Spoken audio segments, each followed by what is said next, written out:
Men, what would you do if the technology that you grew up with trusting collapsed indefinitely?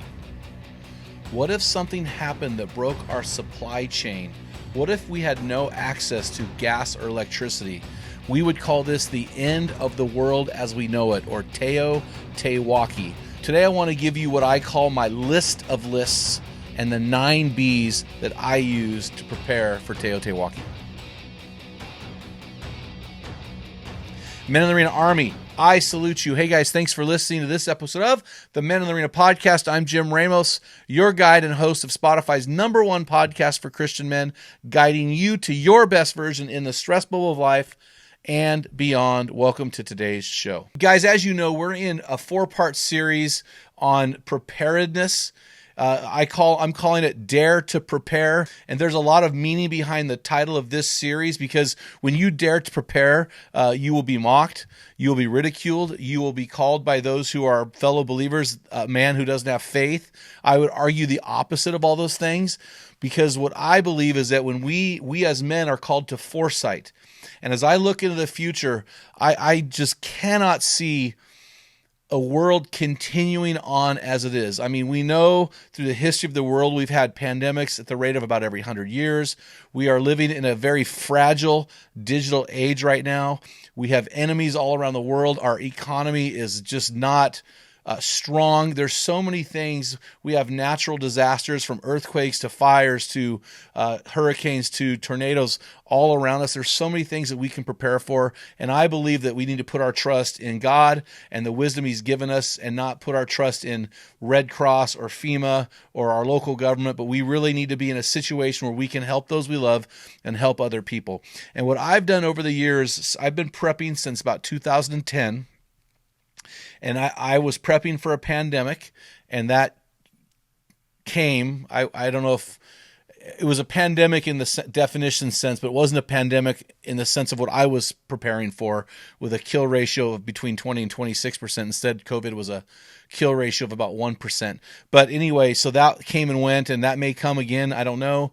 Between an economic collapse or a EMP strike from an enemy nation, there are so many things out there that I'm going, man, something could happen, and I just want to be ready for it. So this is my personal thing. Now, I have listened to for years a guy named James Wesley Rawls, and what he talks about, this thing called his list of lists. And so what I have done is I've taken his list of lists, I've made it simple for me, I've made it attainable, and I've created what I call the 9 B's of preparedness, which is my list of lists. These are 9 categories that I build my list upon. So I have 9 B's, and under each of those B's I have a category, and under each category there are subcategories. So what I'll do today is I'm going to give you each of the 9 B's, and I will give you the major categories for each that I'm prepping for.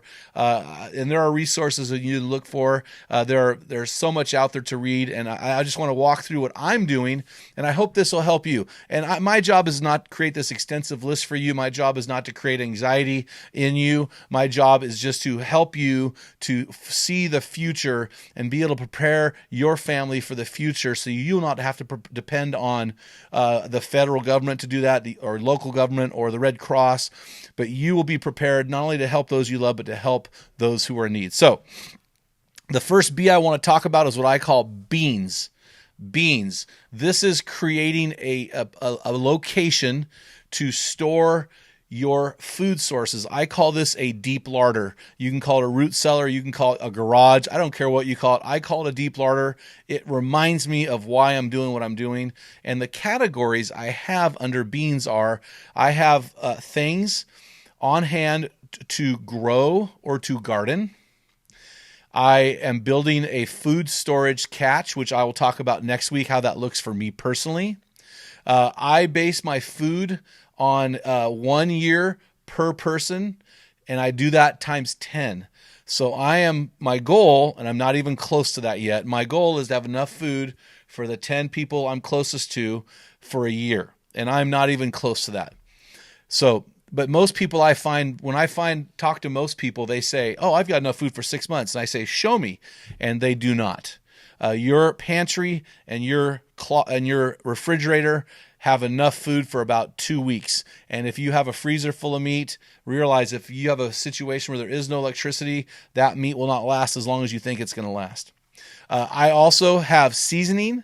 I make my own seasoning, and I am constantly buying new seasoning. I think that is something I want to have a luxury of being able to season things just in case. I have canned food, and so I'm on a FIFO rotation, which is first in, first out. And what I do in my personal prepping is I only purchase canned vegetables. By canned vegetables, I'm talking about things that are not yellow or beans. I have enough beans in my food storage, in my other food storage, so I don't have to buy canned beans. So I basically buy canned tomatoes of various kinds, and I buy canned green beans, or I'll buy canned mixed vegetables. I try to stick to green or colored vegetables in a grid down scenario. And I rotate those out, and I know they tell you every 2 years, but I go 3 or 4. I just keep them for a long time. Anyway, but don't do what I tell you. Follow your guidelines of your FDA. So I have canning materials. So I have jars and canning materials. So in case I need to can different things, I will have those things on hand. Those can also be used for bartering. I have coffee. I have a lot of coffee. I love coffee, and so I just go buy those big, cheap number 10 cans of whatever coffee that you have in your church foyer, and I store those in 5-gallon buckets, which I'll go through more next week. I have supplements, so vitamin supplements, any kind of things like that. I will also keep water on hand and different ways to get water or to make water fresh. I also have fishing gear because when it comes to food, gathering food, I think that big game will go very, very fast, and we'll be stuck with small game and fish. I do have stuff to process meat for the short period of time that meat would potentially be available, or if we are able to obtain livestock, which would be the other thing that we would want to. If you had a big enough property, or if you had land, you could purchase chickens, goats, sheep, and cattle. So that's my first B, beans. It's basically all things food related. The next B is what I call bed. This is the place I will stay. So for me personally, and for many others, I have had to consider, do I want to purchase a retreat that is not where I live now? Is that retreat going to be in a community that will help each other? Will that retreat be something isolated and secluded, or will I just stay in my current living situation and work from there? So when it comes to that, again, I'm talking here a 3-year scenario. So 3 years of a grid down situation, or 3 years of having to live on your own. I want to have energy. I want to have heat sources. I want to have sources for light. I want to have ways to recharge my electric devices. I want sleeping materials, sleeping bags, pillows, blankets, whatever I'm going to need. Building materials, tools for that, those types of things, wood possibly, and cordage.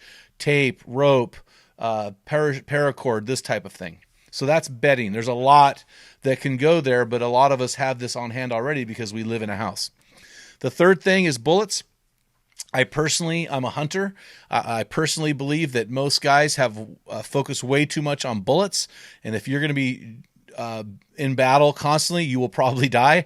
And so the thing here would be to avoid firing on a human at all costs, but we do need to have we do need to have bullets on hand for small game, for waterfowl, for upland game, for big game animals, for home defense. But really, I think a lot of guys put way too much energy into this. I personally think that a guy only needs 5 guns. I do believe that you can have too many guns. So I'm going to get all sorts of hate mail. I believe 5 guns are a necessity. I believe that you should have a black gun of some kind. I believe you should have a long rifle of some kind. I believe that you should have a shotgun of some kind.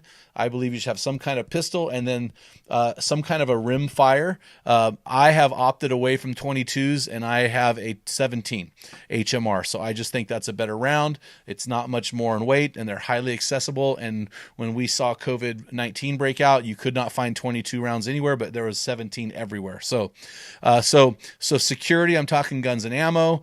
I think it's important to have stuff to work on your guns. So gunsmithing materials, reloading materials, and communication materials. So how will you communicate around with those if you have a situation where cell phones no longer work? So you've got to think about how you will communicate with those around you.